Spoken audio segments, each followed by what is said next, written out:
ईश्वर हमें वेद का ज्ञान देकर के भी उपदेश देता है। सृष्टि की रचना करके सृष्टि के नियमों से भी अनुभव करा करके भी हमें उपदेश देता है और हमारे अंतःकरण में प्रेरणा करके भय, शंका, लज्जा, आनंद, उत्साह, निर्भयता पैदा करके भी उपदेश देता है। हमारा प्रकरण चल रहा था कि ईश्वर अंतर्मन में जो प्रेरणा देता है, वो प्रेरणा, उस प्रेरणा के आधार पर जब अपना जीवन चलाने लगे तो क्या हमारा हर आनंद, उत्साह, निर्भयता ईश्वर की तरफ से है अथवा हर भय, शंका, लज्जा ईश्वर की तरफ से है? तो इस विषय में कई बिंदु आपके सामने पूर्व में रखे जा चुके हैं कि हमें समाज की तरफ से भी आनंद, उत्साह, निर्भयता मिलता है और भय, शंका, लज्जा मिलती है। इसके अतिरिक्त हमें अपने ज्ञान के अनुसार, अनुभव के अनुसार और संस्कारों के अनुसार भी भय, शंका, लज्जा पैदा होते हैं, आनंद, उत्साह, निर्भयता पैदा होते हैं। महर्षि दयानंद ने जैसा कहा कि हमारे को जो भय, शंका, लज्जा होती है वो ईश्वर की तरफ से होती है, आनंद, उत्साह ईश्वर की तरफ से होता है। और दूसरी तरफ हम व्यवहार में देखते हैं कि अन्य कारक भी हमारे मन में भय, शंका, लज्जा, आनंद, उत्साह पैदा करने वाले होते हैं, दिखाई देते हैं। यदि हम अपने हर भय, शंका, लज्जा के आधार पर उस कार्य से निवृत्त होने लगे, अर्थात उस कार्य को न करें, तब तो बहुत से अच्छे कार्यों में भी हमें अपनी अज्ञानता के कारण जब भय, शंका, लज्जा होगी तो हम उस अच्छे कार्य को नहीं करेंगे। इसी तरह से किसी गलत कार्य के प्रति भी आनंद, उत्साह पैदा हो रहा हो तो भी हम उसको कर लेंगे। हमारे पाप और पुण्य का आधार हमारे कर्म हैं और कर्मों को यदि हम इस अंतःकरण की प्रेरणा के आधार पर करने लगें, अर्थात आनंद, उत्साह और भय, शंका, लज्जा के आधार पर करने लगें और छोड़ने लगें, तो हम बहुत सा कुछ गलत भी कर लेंगे और बहुत सा अच्छा भी छोड़ देंगे। जब हमारा सारा पाप पुण्य का आधार हमारे कर्मों पे है तो उस कर्म का निश्चय होना आवश्यक है कि क्या ठीक है और क्या गलत है। हम इस अंतःकरण की प्रेरणा को कहीं भ्रांति से ईश्वर की न समझ लें और अपने आप में निश्चित न हो जाए कि मैं ठीक ही कर रहा हूं। इसलिए इस महत्वपूर्ण विषय पर कुछ बातें विस्तार से आपके सामने रखी गई और इसी संदर्भ में मैंने ये रखा कि ईश्वर की ओर से जो प्रेरणा है उसका बोध हमारे को कब होगा। जिस सामान्य स्थिति में हम समाज और अपने ज्ञान और अपने अनुभव, अपने संस्कार से प्रभावित हो रहे हैं, तो हम ईश्वर की सच्ची प्रेरणा, भय, शंका, लज्जा और आनंद, उत्साह को ठीक ठीक नहीं पकड़ पाएंगे अथवा तो बिल्कुल हमारे को बोध नहीं होगा। ईश्वर की ओर से दिए जाने वाले प्रेरणाओं को तटस्थता से यदि सुने तो उनका हमें बोध होगा। जब हम समाज की ओर से आने वाली प्रेरणाओं को, अपने ज्ञान से आने वाली प्रेरणाओं को कुछ देर के लिए शांत कर दें, निवृत्त कर दें, पवित्र हृदय वाले हों, तो फिर जो शेष प्रेरणा बची ईश्वर की ओर से, वो हमको पूर्ण निश्चय कराएगी कि मेरा ये कर्म उचित है अथवा अनुचित है। तो ये विषय आपके सामने पहले रखा गया था। इस संदर्भ में माननीय गर्ग जी का जो प्रश्न है उसके लिए मैं उनको आमंत्रित करता हूं।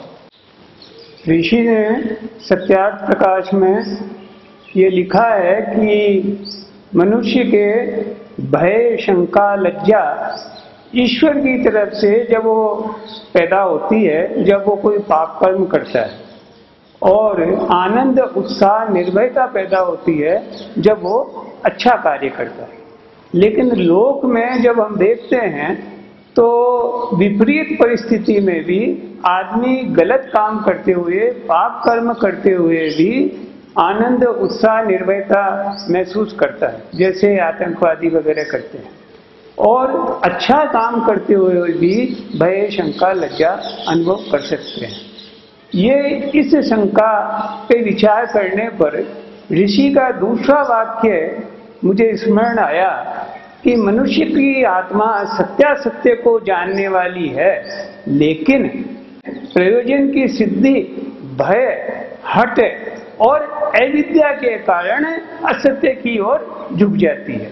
तो ये जो मेरे हिसाब से ये जो विपरीत आचरण देखा जाता है वो अविद्या के कारण होना चाहिए।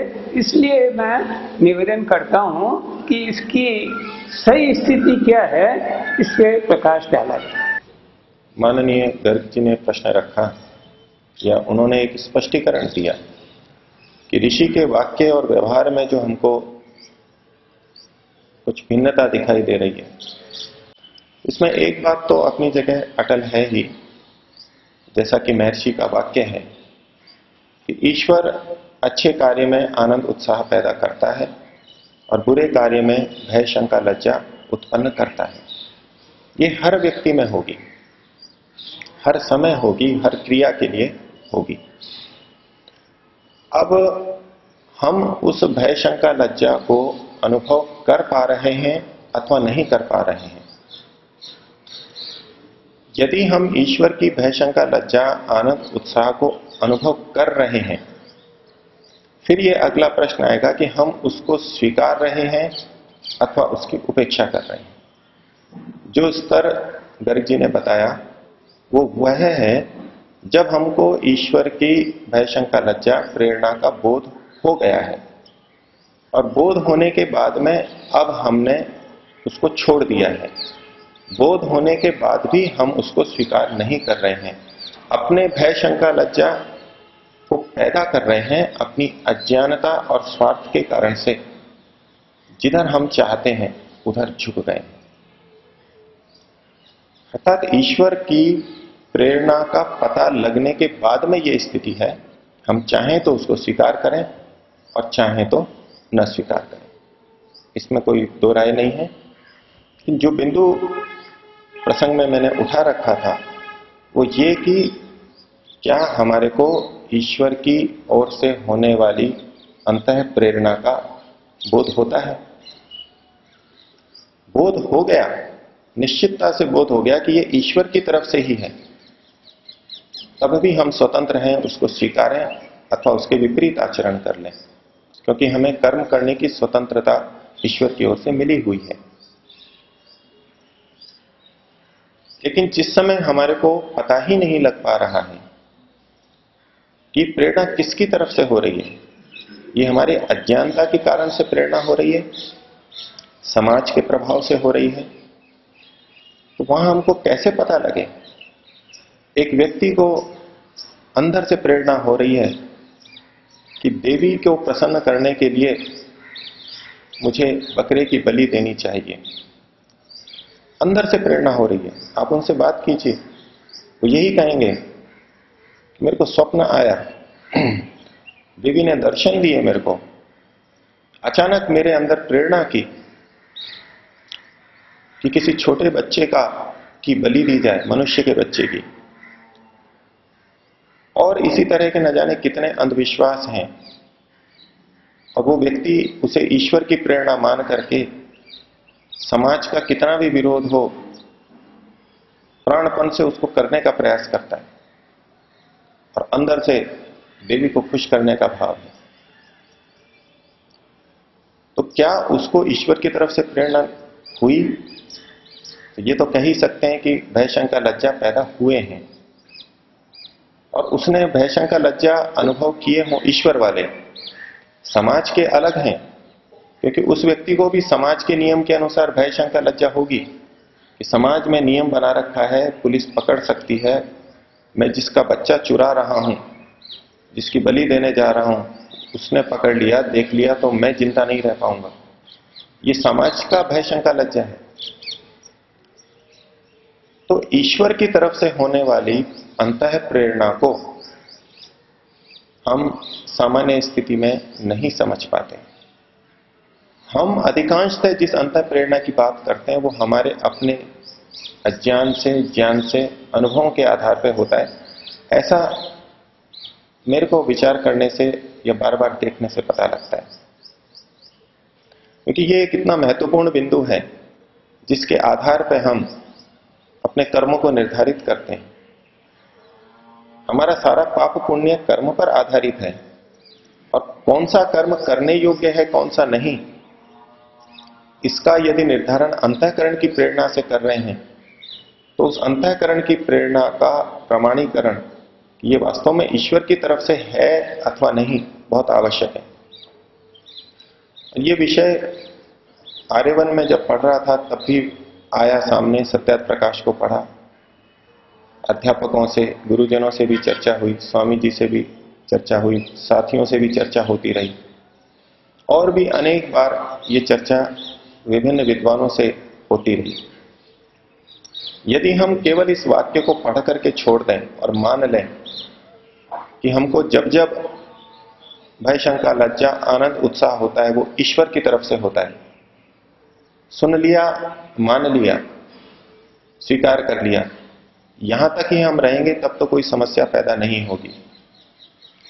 लेकिन जब इसका हम परीक्षण करने लगेंगे प्रतिदिन के व्यवहार के समय, या जब विशेष कर्म कर रहे हैं उस समय, कि मेरा ये कर्म कैसा है, इस कर्म को करते समय भय शंका लज्जा पैदा हो रही है या आनंद उत्साह हो रहा है, अपने हर विशेष कर्म को करते समय जब हम कुछ क्षण रुककर ये देखने लगेंगे और देखने के बाद में ये निश्चय हुआ कि हां भय शंका लज्जा पैदा हो रही है, आनंद उत्साह पैदा हो रहा है, फिर रुक करके परीक्षण करेंगे कि ये भय शंका लज्जा समाज की तरफ से है अथवा मेरे को अपने शरीर की, धन की, प्राणों की हानि दिख रही है इसलिए है, अथवा ईश्वर की तरफ से है,